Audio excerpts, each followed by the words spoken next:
That's a great question. It kind of works both ways, honestly. So, in our MLS, they have what's called one of the fields is above grade square footage. So that's sort of delineated.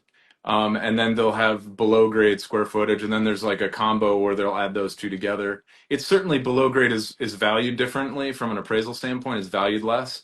But I would say around here, basements are just I mean, people love basements here. It really just opens up a lot of options. I mean, if you go to DC, for instance, let's say Capitol Hill. That's where I used to own some rental properties up there.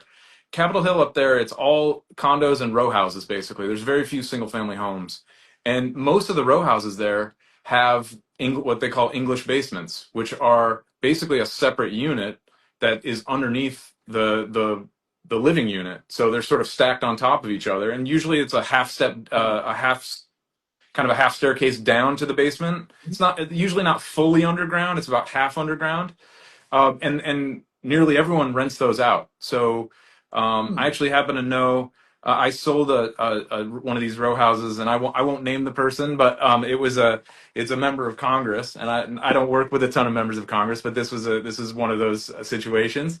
And he bought one of these row houses, and he's actually renting his basement out to someone else. Another congressman is living in his basement. So, and you see that pretty often up there on Capitol Hill. There's a lot of kind of funny arrangements with housing, but basements here are very useful. You'll see people sometimes turn them into separate apartments occasionally.